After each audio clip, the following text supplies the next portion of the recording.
بسم اللہ الرحمن الرحیم۔ موت کا علاج بڑے بڑے سائنسدان اور فلسفی نہیں کر سکتے۔ کہتے ہیں کہ افلاطون نے یہ دعویٰ کیا کہ وہ موت کا علاج کر سکتا ہے۔ اس نے اللہ تعالیٰ سے دعا کی کہ اس کو موت کا آخری وقت اور آخری لمحہ بتا دیا جائے۔ اس کی دعا قبول ہو گئی اور اس نے موت سے بچنے کا علاج اس طرح ڈھونڈا کہ طے شدہ وقت پر موت سے بچنے کے لیے اپنی شکل کی 18 مورتیاں بنائیں۔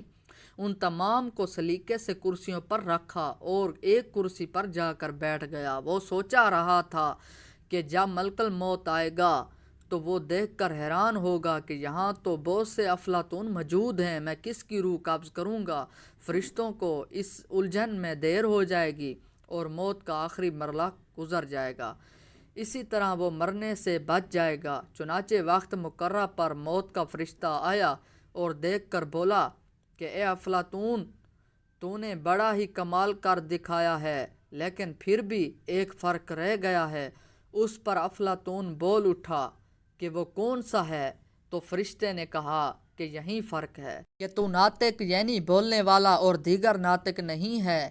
اسی طرح یہ مدعی بھی اپنے دعوے میں ناکام رہا۔ تو سامعین، خلاصہ یہ ہے کہ موت سے کسی کو مفر نہیں، لہٰذا ہر شخص کو اپنے انجام کی فکر کرنی چاہیے۔